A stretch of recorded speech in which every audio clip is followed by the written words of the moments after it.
Bismillahirrahmanirrahim. Assalamualaikum warahmatullahi ta'ala wabarakatuh. Alhamdulillahirabbil alamin wa bihi nasta'in ala umurid dunya waddin. Sayyidina wa maulana Muhammad ibn Abdullah khatamin nabiyyin wa sayyidil mursalin wa imamil muttaqin wa ala alihi wa sahbihi wa man tabi'ahum bi ihsanin ila yaumiddin, amma ba'd. Qala Allah Ta'ala ba'da a'udzu billahi minasyaitonir rajim. Bismillahirrahmanirrahim. Ya ayyuhalladzina amanu taqullaha haqqa tuqatih wa la tamutunna illa wa antum muslimun. Wa qala an-nabiy sallallahu alaihi wasallam, man ja'ahu al-maut wa huwa yatlubul 'ilma liyuhniha bil islam bainahu wa bainan nabiyyin darajatan wahidatan fil jannah, aw kama qala alaihi salatu wassalam. Rabbi shrah li sadri wa yassir li amri wahlul 'uqdatam min lisani yafqahu qawli. Subhanaka la ilma lana illa ma 'allamtana innaka antal alimul hakim. Allahumma alimna ma rusyida umurina wa a'izna min syururi anfusina min sayyiati a'malina. Alhamdulillah, sidang jemaah yang dikasihi oleh Allah SWT, ketemu sekali. Mari kita sama-sama memanjatkan kesyukuran kita kepada Allah Subhanahu wa taala kerana tidak putus-putus untuk memberikan ataupun mengurniakan nikmat di dalam kehidupan kita sejak daripada kita di dalam perut ibu kita sehingga kita dilahirkan di dunia ini. Dan nikmat-nikmat tersebut tidak ada ataupun tidaklah lain hanya senya datangnya daripada Allah Subhanahu wa taala. Dan Allah SWT wajibkan ke atas kita untuk bersyukur di atas nikmat tersebut. Sama ada kita sedar dalam mengecapi nikmat tersebut ataupun tidak. Kadang-kadang kita minum, tadi saya minum seteguk dua teguk hilang dahaga ataupun kering tekaknya, tuan-tuan mulia. Bagi kita biasa dahaga minum. Apabila dahaga minum, hilang dahaga. Sejak daripada kecil lagi. Anak-anak yang kecil pun, tuan-tuan mulia, umurnya setahun, 2 tahun, tak boleh cakap, menangis.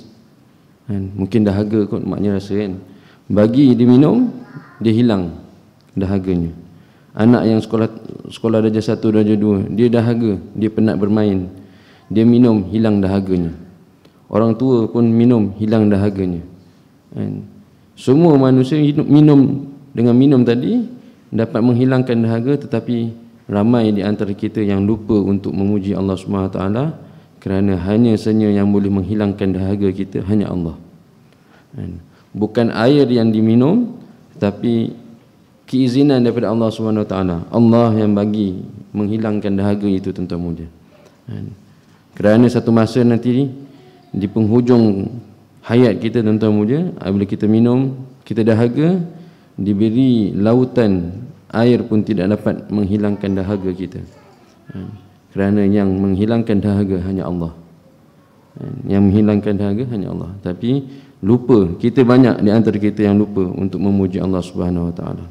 Lapar makan, tetapi apabila lapar makan, setelah makan hilang kelaparannya. Itu biasa. Itu biasa. Tetapi kita lupa untuk memuji Allah Subhanahu wa taala apabila diberi nikmat hilang lapar dengan sebab makan tadi, tuan-tuan mulia. Tapi alhamdulillah, tuan-tuan subhanahu wa taala, hari ini hari yang kedua tahun baru kita. Salam al-hijrah. Moga tuan-tuan Allah Subhanahu wa taala bermulalah daripada hari ini sehingga bulan-bulan yang seterusnya meningkat amal kita, bertambah ketakwaan kita pada Allah Subhanahu wa taala, dan lebih banyak kita mengingati akan kehidupan akhirat yang mana sebenar-benarnya kehidupan yang kita lalui sekarang ini bukan sebenar-benarnya kehidupan, tapi kehidupan kita sebenarnya adalah kehidupan akhirat. Jadi tidak terlambat untuk kita memperbetulkan niat kita, kerana innamal a'mal binniyat, hanya amal tu dengan niat kita yang betul, berlandaskan, berpandukan pada niat kita yang betul. Jika kehidupan kita niatnya adalah salah, maka natijahnya adalah perkara yang salah. Sebelum masuk awal tahun, hadis Nabi SAW, innamal a'malu bil khawatim, hanya senya amal tu dilihat oleh Allah Subhanahu Wa Taala di penghujungnya. Tetapi apabila dah masuk tahun yang baru ni, tuan-tuan mulia, tetap kita masih lagi perlu memperbetulkan niat kita, arah tuju kehidupan kita, yang mana jelas di dalam Al-Quran Allah SWT berfirman, wa ma khalaqtul jin wal ins illa liya'budun, tidak aku jadikan manusia dan jin hanya senya untuk mengabdikan diri pada Allah Subhanahu Wa Taala, ay liya'rifuni, untuk mengenali Allah. Jadi sejauh mana kita kenal Allah dalam kehidupan kita, sejauh itulah betulnya kehidupan kita. Sejauh mana kita dekat dengan Allah Subhanahu Wa Taala dalam kehidupan kita, sejauh itulah betulnya kehidupan kita. Jika kita hidup di dunia ini tetapi tidak kenal akan pencipta, Rabb kita yang melahirkan kita, yang menciptakan kita, tuan-tuan Allah Subhanahu Wa Taala, maka sebenarnya maksud penciptaan kita tidak sempurna, tidak tercapai. Jadi untuk mengenali Allah, ay liya'rifuni. Baik. Qala musannif rahimallahu taala wa nafa'ana bi ulumi fid darin amin. Pada muka surat yang 209, adab ketika berbicara. Jadi perbicaraan itu adalah perkara yang sering kali kita lakukan, sering berbicara. Jadi untuk memperbetulkan hidup kita, tuan-tuan Allah SWT, perbetulkan percakapan.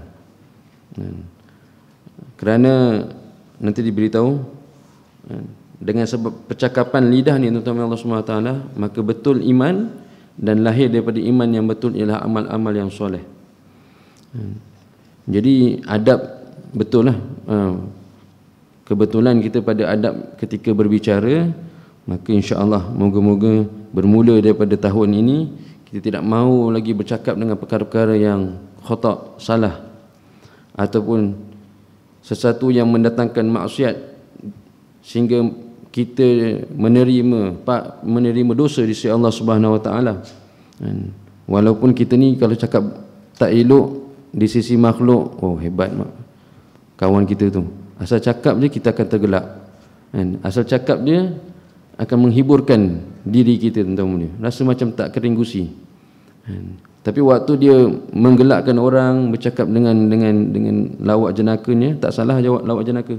Tapi kebanyakan kita bila kita berlawak jenaka, kita akan memperkatakan perkara-perkara yang salah, sebut nama orang lain, menghina ciptaan-ciptaan Allah Subhanahu Wa Taala. Hai kau yang sependek.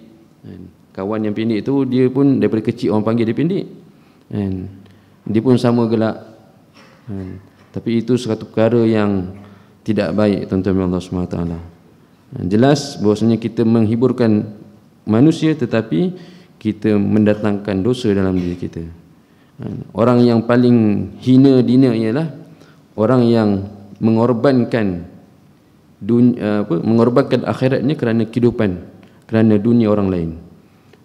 Sepatutnya dapat pahala dalam kehidupan akhirat, dia dapat dosa, tapi semata-mata untuk menghiburkan orang lain di dalam kehidupan kita yang sementara. Tengok kawan kita ni sedih je, datang duduk kat dia, kita buat joke sikit, dia happy, tapi rupanya dalam kita bercakap tadi ada percakapan-percakapan yang salah, tidak lepas kita daripada melakukan dosa. Bukannya kita happy tu menyebabkan dia happy kita dapat pahala, tidak, tetap mendapat dosa. Maknanya kita telah mengorbankan akhirat kita semata-mata untuk menyukakan dunia ataupun kehidupan sementara kawan kita, tuan-tuan mulia. Jadi yang ke-11, adab ketika berbicara.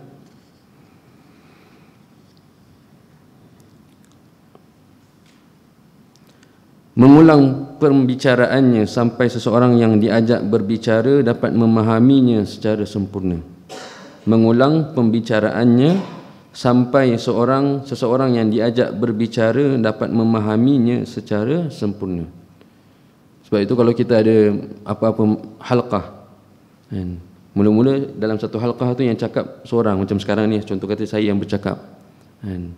Yang terbaik selepas habis majlis ini, kan, yang terbaik ialah di antara kita ulang balik, kan, apa yang dibicarakan, perkara-perkara yang balik, terutamanya Al-Quran, ayatul Quran dan hadis Nabi SAW, supaya benda tersebut terus masuk dalam hati kita.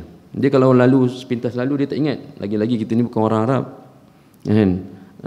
Faham alhamdulillah, tapi kadang-kadang dia benda tersebut perlu diulang-ulang, kan, supaya ayat Al-Quran tadi tertanam dalam hati kita, kan. Walaupun kita mula-mula tak hafal, ulang sekali nampak macam ingat Ustaz, lagi sekali ingat, lama-lama jadi benda tersebut betul-betul mudah disebut, mudah diingati di dalam hati kita.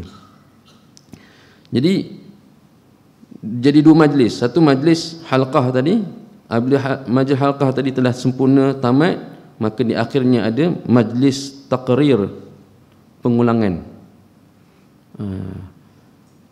Kalau dalam kelas ilmu agama, masyayikh kita menggalakkan supaya apabila waktu kelas tu period tu dah habis, ataupun ustaz yang mengajar tadi akan keluar daripada kelas 5 minit ataupun 10 minit sebelum habis kelas, supaya apa, anak murid menggunakan masa yang ada, kan, mungkin satu period itu 1 jam, kan, mungkin digunakan sesi pengajaran selama 45 minit. 15 minit itu bukan untuk sembang, untuk rehat, kan, tetapi masyayikh akan beritahu ataupun alim ulama akan beritahu, ustaz, para ustaz akan beritahu, gunakan masa ini untuk ulang balik apa yang telah disampaikan di dalam majlis, supaya benda tersebut betul-betul dapat difahami, betul-betul dapat difahami. Kadang-kadang dalam satu kelas, satu majlis, tak semua orang sedar, ataupun dalam satu masa tak semua waktu tadi yang kita dalam keadaan sedar. Kadang-kadang kita menurut sedar, lama-lama biasalah tu, kan, biasa. Jadi waktu kita terlelap tadi, mungkin ada nota-nota yang penting, poin-poin yang penting yang perlu kita simpan, perlu kita ingat, tapi dah terlepas semua waktunya, mungkin kita akan dapat ianya daripada kawan-kawan kita. Perlu duduk semula, ulang balik, poin ni apa yang dibicarakan, poin ini, nombor ini apa yang dibicarakan. Mungkin ada ayatul Quran, hadis Nabi SAW yang perlu diulangi semula untuk kita memahaminya. Kali pertama tak faham, kali kedua tak faham, mungkin dengar daripada kawan kita terangkan lebih faham. Oh, baru faham, alhamdulillah, baru bermanfaat ilmu tadi. Jika tidak, sekali lalu biasanya tidak terlekat di dalam hati kita. Sebab itu mengulangi pembicaraan yang baik, bukan pembicaraan yang buruk lah, perhimpunan ataupun majlis-majlis yang baik, sampai seseorang yang diajak berbicara dapat memahaminya secara sempurna. Berdasarkan hadis Nabi SAW, an Anas radhiyallahu anhu qala, kana Nabi sallallahu alaihi wasallam idza takallama bi kalimatin a'adaha thalathan hatta tufham anhu. Rawal Bukhari. Ay fahman qawiyan rasikhan fin nafs. Dari sahabat Anas bin Malik radhiyallahu anhu, dia berkata, sesungguhnya Nabi sallallahu alaihi wasallam jika berbicara dengan satu kalimah, maka beliau mengulanginya sebanyak 3 kali, sampai orang yang diajak berbicara memahami pembicaraannya. Kerana percakapan Nabi sallallahu alaihi wasallam jami' mani', sikit tapi dia punya maknanya yang terlalu banyak. Sebab tu ada tafsir hadis. Hadis tu pendek je, kadang-kadang dua kalimah je, 3 kalimah je. Tetapi ulama hadis boleh huraikan daripada hadis yang 3 kalimah daripada Nabi sallallahu alaihi wasallam tu, dia menjadi satu buku yang besar, syarahan yang besar, supaya lebih supaya dapat lebih difahami dan memberi kesan yang banyak kepada umat. Jadi percakapan Nabi itu manik dan jami', pendek, ringkas, tetapi maknanya yang banyak. Sebab itu kalau terlepas 3 kalimah ini, rugilah dan sahabat-sahabat yang bersama Nabi sallallahu alaihi wasallam. Jadi Rasulullah ulang balik. Mungkin di masjid kita ni pun ada bacaan hadis Fadhil Amal yang menceritakan tentang hadis-hadis Nabi sallallahu alaihi wasallam. Kita dengar Fadhil Amal tu, hadis tadi, kita nak beranggapan bahawasanya Rasulullah yang menyampaikan kepada kita hadis tadi. Jadi majlis hadis ni amat penting dan besarlah. Jadi sebab tu kita sarankan siapa yang baca, kalau boleh ulang 3 kali. Kalau boleh baca matannya lagi bagus, kerana Arab dia, matan dia ada nur yang khusus. Al-Quran ada nur, hadis Nabi sallallahu alaihi wasallam juga ada nur. Nak dibandingkan dengan percakapan kita yang terlontar pada ketika ini daripada mulut saya ni, saya spontan tak sama, tak sama dengan hadis Nabi sallallahu alaihi wasallam dan Al-Quran yang kita dengar. Sebab tu perlu diulang-ulang. Nur tadi perlu diulang-ulang, percakapan tadi, kalimah tadi perlu diulang. Kalau boleh pada kali pertama bacalah dengan matan Arabnya, kalau boleh mampu. Kalau tak mampu, bacalah terjemahannya sekali, 2 kali ataupun 3 kali. Kalau boleh 3 kali, supaya kita betul-betul faham. Kita betul-betul faham. Kalau kita tak faham, macam mana kita nak sampaikan kepada anak isteri kita? Orang yang pertama tu mendengar pun tak faham, bagaimana kita nak sampaikan kepada orang yang lain?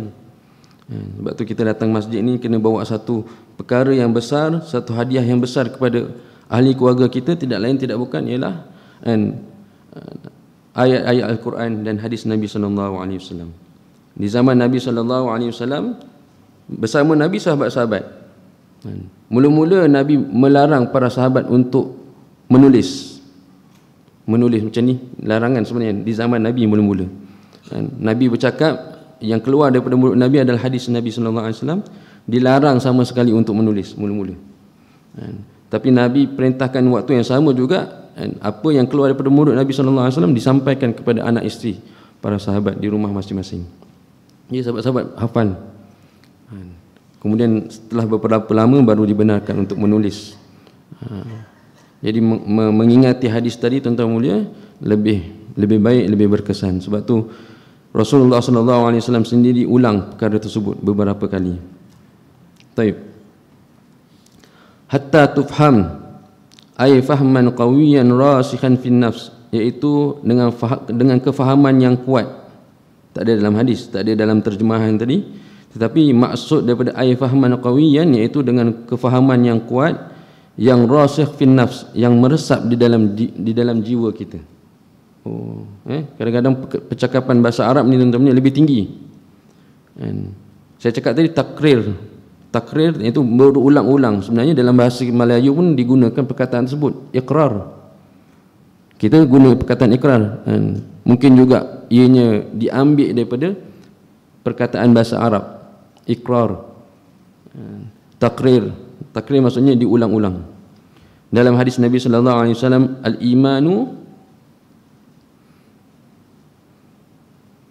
takriru bil lisan.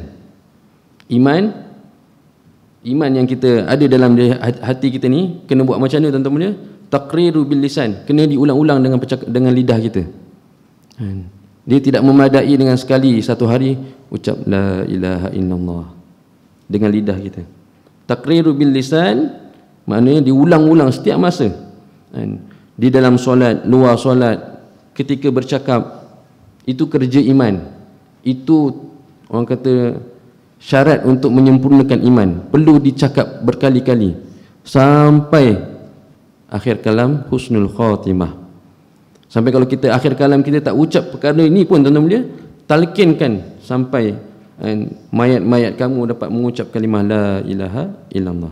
Tapi kalau kita dalam kehidupan kita jarang-jarang sebut, benda lain kita sebut, tetapi tentang iman itu tidak disebut tuan-tuan mulia, maka kemungkinan satu perkara yang susah untuk dikeluarkan pada ketika akhir hayat kita tuan-tuan mulia. Al-imanu taqriru bil lisan, tasdiqu bil qalb wa a'malu bil jawarih. Bermula daripada percakapan. Iman tu macam mana nak dia punya usaha dia, perlu diulang-ulang pada lidah sehingga meresap, dibenarkan di dalam hati kita dan keluar daripada anggota badan kita. amalan-amalan yang soleh. Itu iman. Itu iman. Jadi berbalik kepada poin tadi, Rasulullah sendiri apabila bercakap dengan perkara-perkara yang penting, Rasulullah akan ulang beberapa kali. Yang ke-12, tidak berbicara bohong hanya untuk membuat orang-orang tertawa. Berbicara bohong hanya untuk membuat orang-orang tertawa. Boleh diharuskan bersenda gurau, kerana Rasulullah juga bersenda gurau. Sahabat-sahabat pun pernah juga bersama dengan Rasulullah dalam satu majlis yang mana Rasulullah menyebabkan sahabat-sahabat tersenyum gembira. Dan isteri-isteri azwajul mutahharah pun begitu juga keadaannya, tuan-tuan mulia. Jadi Rasulullah bukannya orangnya bengis, straight, tidak. Kerana bersama Rasulullah juga sahabat-sahabat bergembira. Tetapi berbicara bohong untuk menyebabkan orang lain ketawa, tuan-tuan mulia, adalah perkara yang dilarang. Seseorang itu tidak beradab. Bahkan Rasulullah sallallahu alaihi wasallam telah beritahu dalam hadisnya, ayatul munafiqin thalathatun. Ayatul munafiqi thalathun. Idza haddatsa kadzaba, wa idza wa'ada akhlafa, wa idza tumina khana. Kerana berbohong, bercakap bohong, sama ada untuk bagi orang ketawa ataupun tidak, dalam percakapan kita adalah tanda-tanda seorang itu adalah orang yang munafik. Asal cakap ia bohong. Ada kawan-kawan kan kadang-kadang kawan kita ni kadang-kadang asal cakap ia bohong. Jadi sampai satu tahap kita rasa tak ada satu perkataan dia pun yang boleh kita percayai. Dan itu adalah tanda-tanda orang-orang yang munafik. Yang Rasulullah sendiri beritahu. Apabila dia bercerita dia tipu, apabila dia berjanji dia memungkiri janji, apabila dia nak minta untuk menyempurnakan amanah, untuk kita minta dia supaya dia menyempurnakan amanah, dia mengkhianati amanah. Itu adalah sifat-sifat orang-orang munafik yang perlu kita jauhi. Jadi dalam kita perbicaraan kita, jangan sama sekali kita berbohong. Kita takut kita adalah di kalangan orang-orang yang Rasulullah beritahu adalah orang-orang munafik. Kerana sering berbohong ataupun sekali-sekala berbohong pun tidak dibenarkan. Yang ke-13, ketika menerima telefon, maka yang lebih utama adalah tidak mengucapkan lafaz hello. Syekh sendiri tahu, musannif sendiri beritahu. Akan tetapi mulailah dengan lafaz ya Allah ataupun ucapkanlah assalamualaikum. Lagi-lagi kita ni sebenarnya kadang kita boleh dapat panggilan tadi, kita dah set nama dah. Siapa yang buat panggilan tadi. Jelas nama pengurusi surau. Kita mestilah bagi ucapan yang terbaik, dan ucapan yang paling baik di antara orang Islam ialah assalamualaikum warahmatullahi wabarakatuh. Afshus salam wa at'imut ta'am bainakum. Sebarkan salam. Kalau orang Islam yang buat panggilan, sudah tentu kita akan jawab dengan mulakan dengan salam. Bahkan siapa yang mula memberi salam tentang mulia Allah SWT, dia yang dapat ganjaran yang lebih tinggi di sisi Allah Subhanahu Wa Taala. Kalau boleh kita angkat panggilan tadi, kita usaha untuk kita orang yang pertama memberi salam. Kerana Rasulullah sallallahu alaihi wasallam telah bersabda dalam hadisnya yang diriwayatkan oleh Ibnu Mas'ud radhiyallahu anhu, inna salam ismun min asma'illah wada'ahu fil ard fa'afshuhu bainakum. Sungguhnya salam ni adalah nama daripada nama-nama Allah Subhanahu Wa Taala. Salam, nama-nama Allah Subhanahu Wa Taala yang Allah Subhanahu Wa Taala letakkannya di bumi. Nama Allah yang Allah khususkan di antara nama-namanya yang Allah Subhanahu Wa Taala letak di bumi, dan Allah Subhanahu Wa Taala perintahkan supaya kita sebarkan salam ni di antara kita. Nama Allah, tapi Allah perintahkan supaya disebarkan di antara manusia, di antara insan. Fa inna rajula idza salama ala qaum faraddu alaihi kana lahu alaihim fadlun darajatan. Sehingga sekiranya seorang lelaki bila memberi salam dulu, dia yang beri salam, assalamualaikum warahmatullahi, yang kawan tu yang menerima salam. Idza salama 'alal qaum faruddu 'alaihi kana lahu 'alaihim fadlun darajatan. Dia bagi salam, lepas tu kawan kita yang menjawab salam. Jadi orang yang mula memberi salam tadi, dia mendapat darjat yang lebih tinggi daripada orang yang menjawab. Kalaulah kita datang masjid ni, contoh kata, datang masjid, kawan-kawan tengah sembang dalam masjid ni, surau ni, kita datang bagi salam.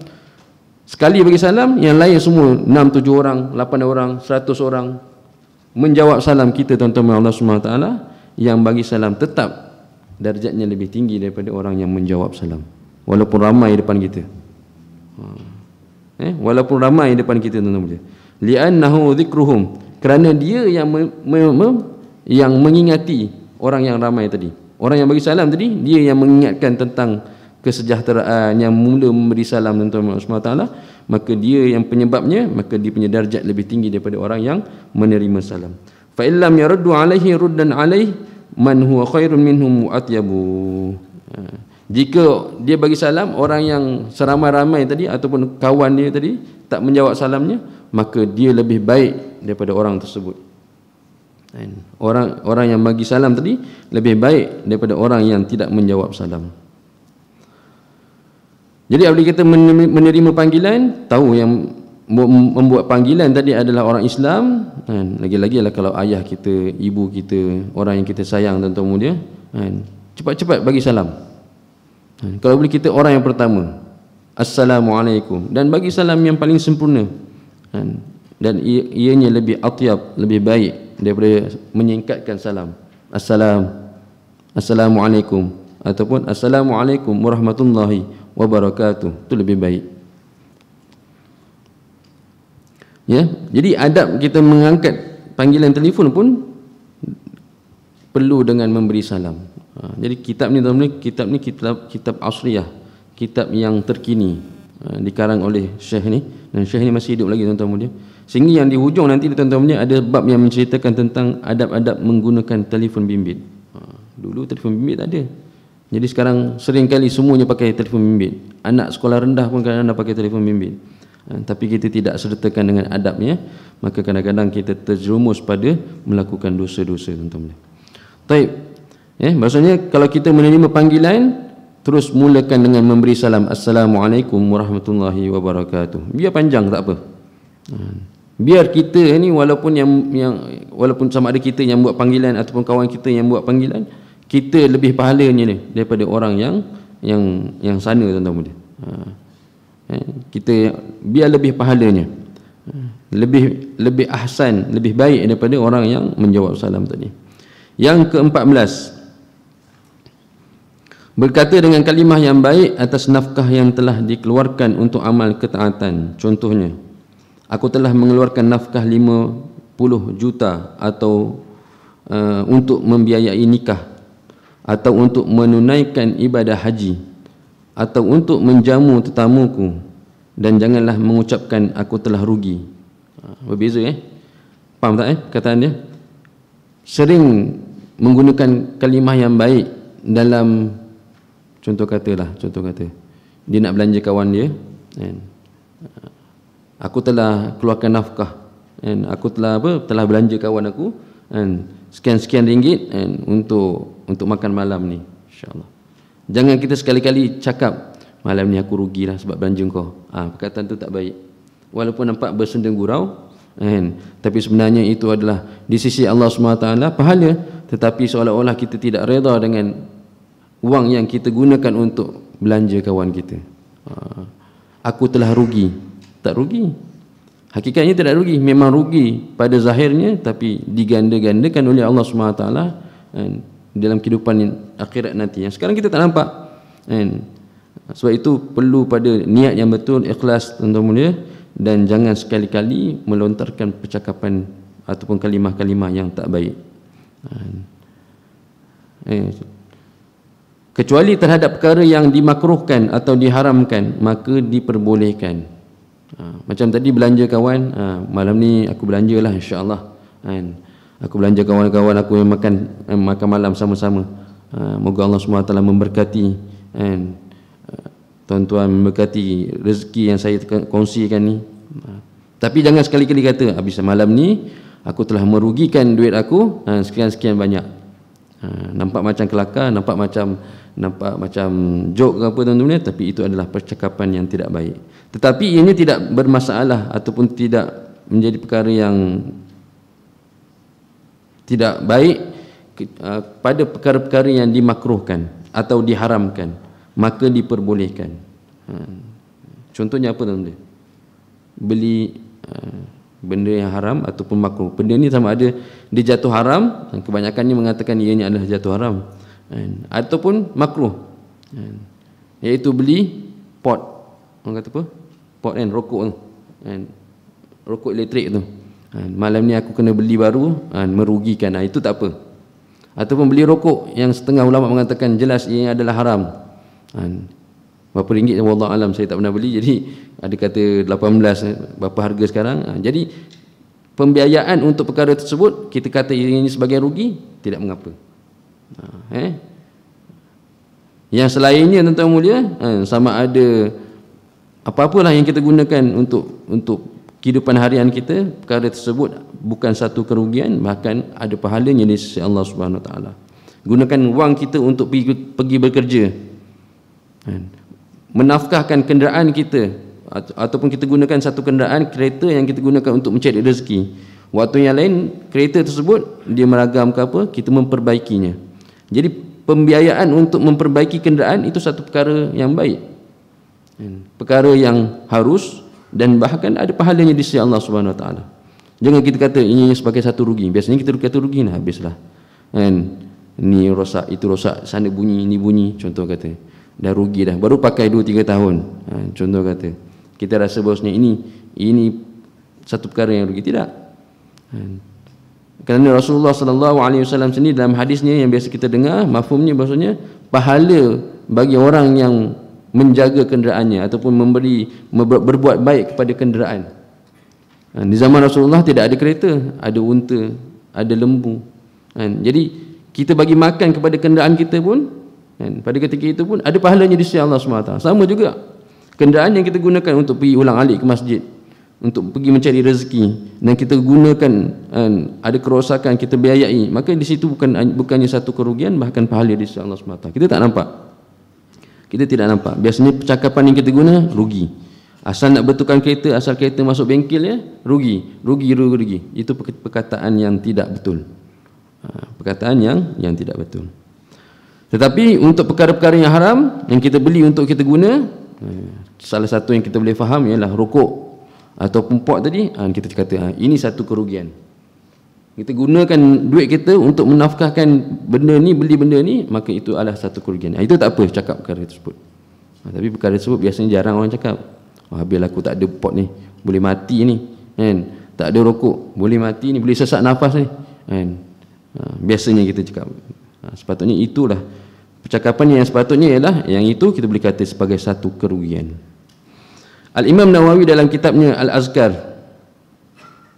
yang bagi an yuqala fil malil al-mukhrij fi ta'atillah anfaqtu wa shibhuhu fa yuqalu anfaqtu fi hajati alfan wa fi khitani auladi wa fi nikahi wa shibhu dhalika wa la yuqalu ma yaquluhu kathiruna min al-awam gharimtu fi diyafati wa khasirtu fi hajjati wa dayya'tu fi safari.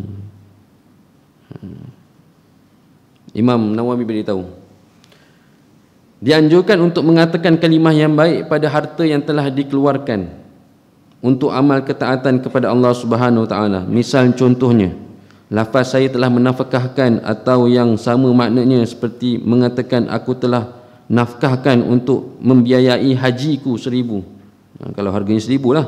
Dan untuk acara mengkhatankan anakku, itu nafkah, yang satu kebaikan. Dan untuk acara pernikahan anakku, itu juga satu kebaikan.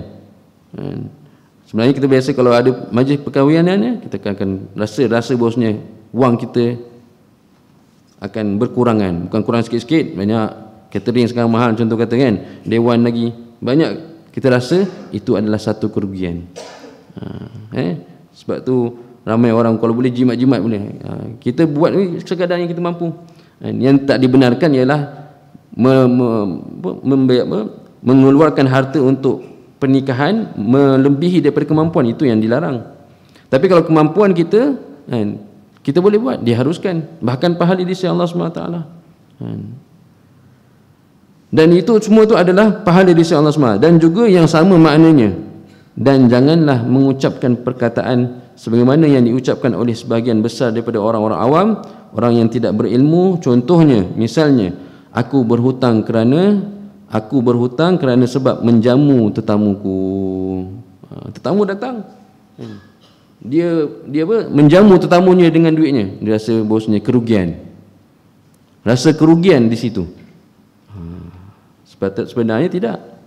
Sebenarnya itu adalah pahala yang Allah SWT nak kurniakan kepada kita melalui daripada harta kita, melalui tetamu yang datang ke rumah kita. Ataupun aku rasa rugi, aku menjadi rugi kerana membiayai hajiku. Tidak. Sama ada package tu mahal atau package tu murah, muasasah ke apa, tuan-tuan dia tetap. Ataupun dalam safar ibadah kita, tuan dia, kadang-kadang ada orang kata, contohnya biasa jemaah datang ke sana lah, sekarang ni wang kita makin susut, semua barang mahal. Kadang jemaah tu dia berkira-kira, nak makan tu dia berkira-kira, Allah, kebab tu harga 3 rial, lepas tu dikomparekan dengan duit kita, kan terasa lah. Sedangkan kat sini pun kebab kadang 5 ringgit, contoh kata 3 rial sekarang dah lebih kurang, dah lebih daripada 5 ringgit, dan dia rasa bosnya itu ada satu pembaziran. Sedangkan tuan-tuan ini dalam safar kita, dalam perjalanan untuk menyempurnakan ibadah kita, maka semuanya tuan-tuan mulia, kalau kita kenyang, tidak jatuh sakit kerana semata-mata untuk menyempurnakan ibadah kita, maka ini adalah pahala di sisi Allah SWT. Package mahal, ada orang yang mampu pakai package yang mahal, yang tak mampu package yang biasa-biasa. Tetapi setiap wang ringgit yang kita gunakan untuk beribadah tersebut, maka sebenarnya itu bukan satu kerugian, bahkan itu adalah pahala di sisi Allah SWT. Jangan sekali-kali kita kata bosnya pergi umrah mahal-mahal itu adalah satu kerugian. Tidak, semuanya akan diganjari oleh Allah SWT. Cuma pilihan lah, sama ada kita pergi haji dan umrah ni, package yang nak mampu yang mahal, tak mampu yang murah, semata-mata untuk menyempurnakan ibadah kita. Yang ke-15, apabila pembicaraan yang akan diucapkan tidak bermanfaat, maka diamlah, kerana hal ini menunjukkan kesempurnaan akal fikiran seseorang. Tak ada manfaat apa-apa, diam. Sebagian ulama menjelaskan dalam mutiara syairnya, idza tamma aqlul mar'i qalla kalamuhu wa ayqin bihumkil mar'i in kana muqthiran. Jika sempurna akal fikiran seorang, maka pastilah sedikit perbicaraannya, dan yakinlah atas kebodohan seseorang jika dia banyak berbicara. Orang banyak cakap ni, kita kena yakin bahawasanya tidak cerdiknya dia. Sebab tu para alim ulama, dia hanya kadang-kadang bercakap hanya pada tempat yang perlu. Apabila diajukan soalan, dia jawab. Apabila dia dalam kuliah-kuliah, dia banyak bercakap untuk kuliah dia. Tapi selebih daripada itu, dia banyak berdiam. Lagi banyak diam, lagi banyak kehormatan kita kepada dia. Kadang-kadang kita lebih rasa malu nak cakap dengan orang yang banyak diam, banyak cakap, banyak berdiam ni. Lagi bertambah hormat kita. Orang yang banyak cakap ni kadang-kadang tuan-tuan dia banyak percakapannya yang salah, terlanjur percakapan yang salah daripada mulut dia. Jadi kalau orang yang diam ni lebih kita menghormati. Kalau perkara tersebut penting, maka perlu cakap. Kalau tidak penting, lebih baik diam. Bahagian yang kedua dalam bab ini ialah di antara niat-niat yang baik ketika akan berbicara. Yang pertama, bersyukur atas nikmat dapat berbicara, ini tidak bisu. Firman Allah Subhanahu wa taala, "Wa min ayati khalaqus samawati wal ardh wa ikhtilafu alsinatikum wa alwanikum inna fi dzalika laayatin lil alamin." Dan di antara tanda-tanda kekuasaannya adalah dia telah menciptakan langit dan bumi dan beraneka ragam bahasamu dan warna kulitmu, berbeza-beza bahasa. Jadi kita bercakap ni nak menunjukkan tanda kehebatan Allah Subhanahu Wa Taala. Lidah sama tuan-tuan dia, kan? Lidah ni sama, saiz kadang-kadang sama, kadang kecil besar gitu je, kan? Lembut. Tapi sampai dekat orang Arab bunyinya macam lain macam sikit. Orang Melayu bunyinya lain sikit, kan? Orang-orang Eropah bunyinya lain tuan-tuan dia. Ianya menunjukkan bahawasanya kehebatan Allah Subhanahu Wa Taala. Menunjukkan kehebatan Allah Subhanahu Wa Taala. Jadi nak bercakap ni pertama niatnya ialah menunjukkan kehebatan Allah Subhanahu Wa Taala yang mampu, yang berkuasa untuk memberi kita bercakap. Ada orang ada lidah tapi tak boleh bercakap. Siapa yang bagi bercakap? Allah. Dia tak ada lidah terpotong, tak ada. Lidah dia sempurna tapi dia tidak dibenarkan, tidak diizinkan oleh Allah SWT untuk bercakap. Jadi apabila bercakap tuan-tuan mulia, niat kita ialah mensyiarkan kehebatan Allah Subhanahu Wa Taala dalam penciptaannya, pada mulut-mulut manusia, pada lidah-lidah manusia. Yang kedua, supaya dapat mengajarkan ilmu yang dimilikinya. Berdasarkan firman Allah Subhanahu Wa Taala, walakin kunu rabbaniyina bima kuntum tuallimuna alkitaba wa bima kuntum tadrusun.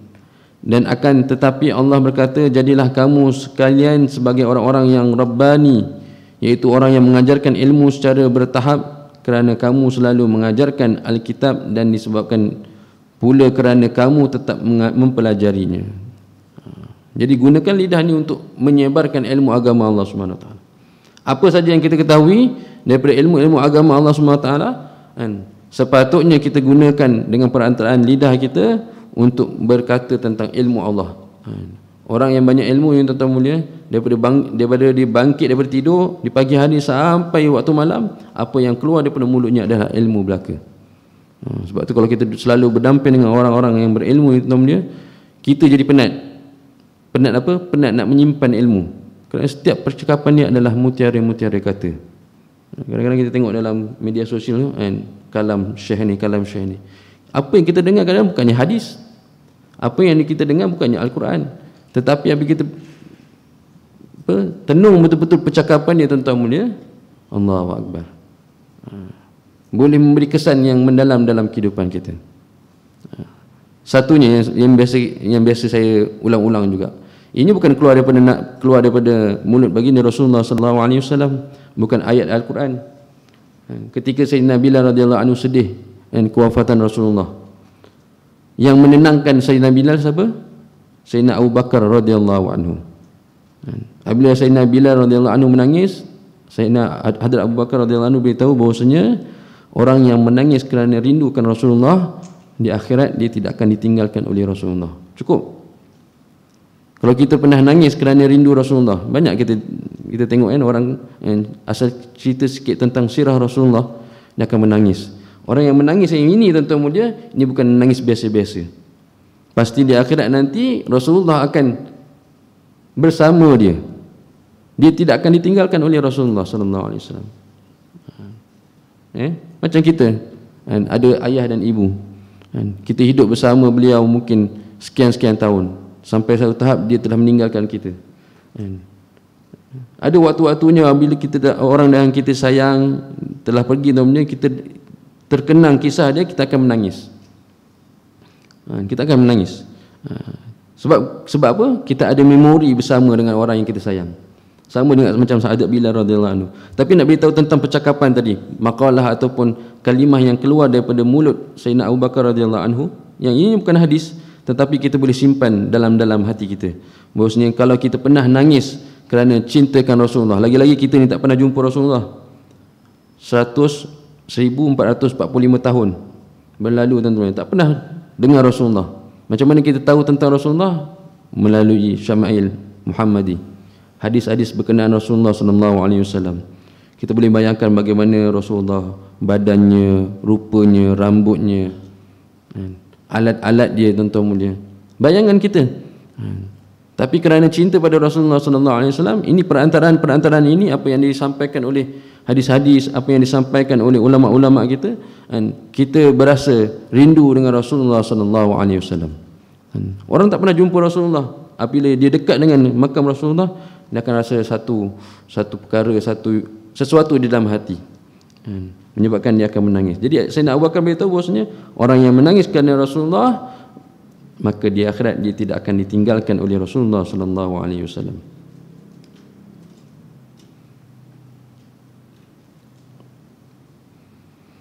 Baik, yang ketiga,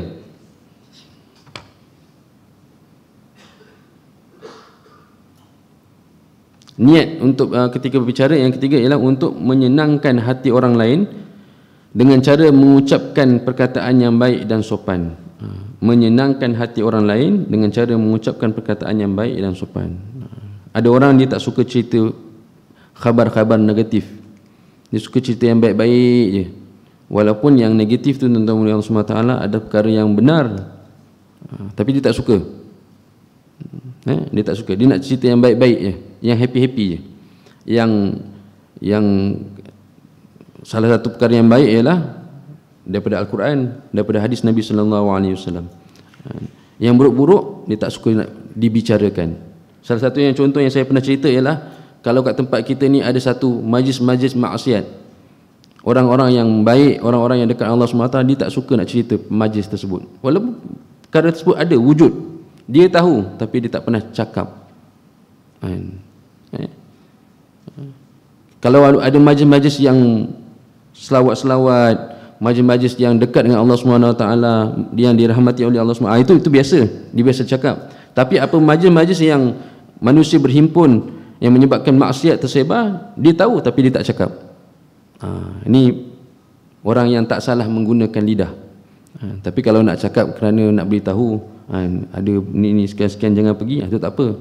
Untuk memperingatkan orang lain jangan pergi tempat itu, kerana di sana ada maksiat, perlu juga kita sampaikan.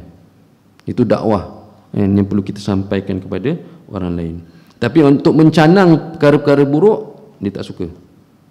Dia tak suka untuk menggunakan lidah dia untuk mencanangkan perkara-perkara yang buruk, yang sedia orang tahu bahawasanya perkara tersebut buruk. Buat apa kita nak ulang-ulang? Baik. Yang keempat, untuk membantu orang lain yang sedang memerlukan nasihatnya. Kerana adab orang, kalau dia datang jumpa kita, dia minta nasihat, jangan kita kata, saya tak layak nak bagi nasihat. Itu bukan satu perkara yang baik. Kita bagi nasihat. Ad-dinu nasihah. Agama itu adalah satu nasihat. Siapa saja boleh bagi nasihat. Kalau anak murid bagi nasihat kepada guru, boleh tak? Boleh. Anak-anak bagi nasihat kepada ibu bapa dengan cara yang betul, kalau diminta oleh bapanya, anak bagi nasihat, boleh tak? Boleh. Siapa saja boleh bagi nasihat. Isteri pun boleh bagi nasihat kepada suami jika dia diminta untuk memberi nasihat. Jadi gunakan lidah untuk niat untuk memberi nasihat adalah dibolehkan. Di salah satu niat yang baik.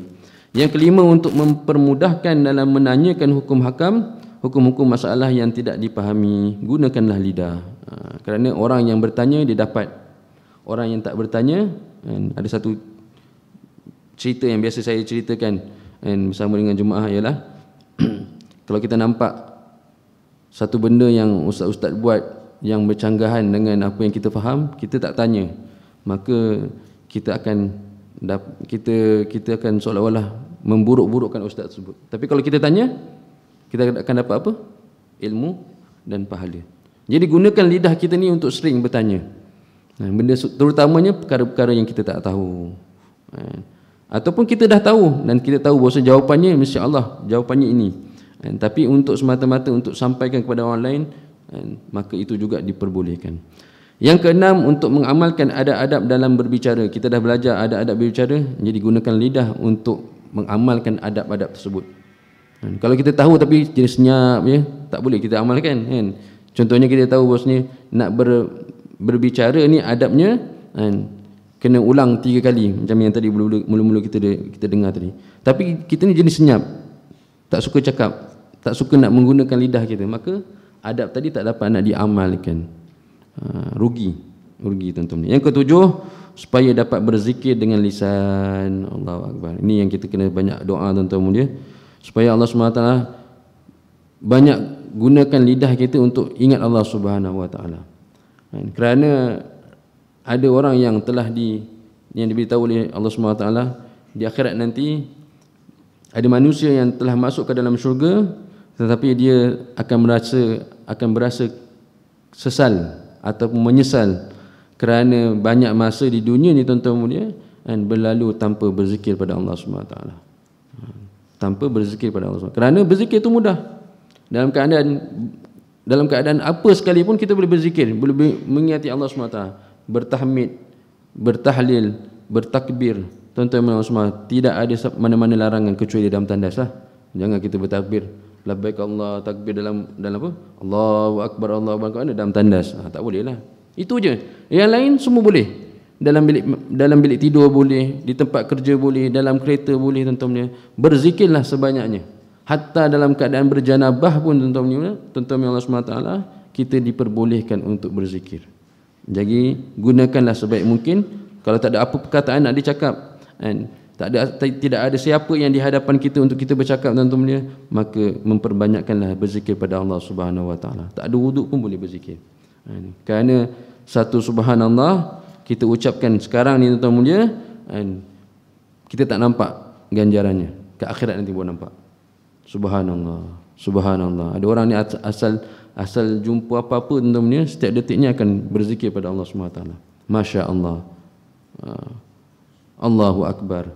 Jadi itu takbir, tahmid, tahlil yang kita ucapkan itu tuan-tuan mulia, insya-Allah ada ganjarannya di sisi Allah Subhanahu Wa Taala. Satu subhanallah, Allah Subhanahu Wa Taala bagi ganjaran satu pohon di akhirat. Syurga kita ni lapang tuan-tuan mulia. Kalau kita tak berzikir, dia akan lapang macam tu je lah. Syurga ni sepatutnya dihiasi dengan pokok-pokok, tanaman-tanaman menghijau. Kalau kita ada tanah tapi kosong tuan-tuan dia, tak cantik. Dia kena ada tumbuh-tumbuhan, ada taman, ada tumbuh-tumbuhan lah. Jadi apa tumbuhan-tumbuhan di akhirat? Nabi dah beritahu bahawasanya tumbuhannya ialah zikir kita. Satu subhanallah, satu pokok yang mana besar pokok tersebut 500 perjalanan seekor kuda yang terpantas di dunia, mengelilingi bayang-bayang pokok tersebut. Satu subhanallah, dua subhanallah, dua pokok besar dalam dia. Subhanallah, subhanallah. Jadi insya-Allah lah, moga Allah SWT bertaufik dan hidayah pada saya dan tuan-tuan untuk memenuhi kehidupan kita ni tuan-tuan mulia dengan berzikir. Termasuk juga berzikir ialah doa-doa masnun yang diajar oleh Nabi SAW. Doa nak masuk, doa nak makan, lepas makan, doa nak tidur, bangkit di tidur, doa naik kenderaan, doa pakai baju, doa masuk tandas, keluar tandas. Semua doa-doa ni adalah menunjukkan bahawasanya kita dalam keadaan berzikir pada Allah SWT. Kullu muti'in dzakirun, setiap orang yang taat itu adalah orang yang senantiasa berzikir. Ataupun dia punya makna yang lebih umum, dia senantiasa ingat Allah Subhanahu Wa Taala. InsyaAllah semoga Allah SWT bertaufik dan hidayah pada saya dan tuan-tuan untuk mempentingkan amal kita lagi dan lagi sampai kita tidak ada lagi, insyaAllah. Subhanallah bihamdi, subhanakallahumma wa bihamdika, asyhadu an la ilaha illa anta, astaghfiruka wa atubu ilaik. Bismillahirrahmanirrahim. Wal asr innal insana lafi khusr illal ladzina amanu wa amilus solihat wa tawassaw bil haqq wa tawassaw bis sabr. Bismillahirrahmanirrahim. Alhamdulillahirabbil alamin wassalatu wassalamu ala asyrafil anbiya'i wal mursalin wa ala alihi wa sahbihi ajmain. Allahumma inna nas'aluka fahman nabiyyin wa hifzal mursalin wal malaikatil mukarramin. Allahumma aghnina bil ilmi wa zayyinna bil hilmi wa akrimna bit taqwa wa jammilna bil afiyah. Wa sallallahu ala sayyidina Muhammad wa ala alihi wa sahbihi ajmain. Walhamdulillahi rabbil alamin.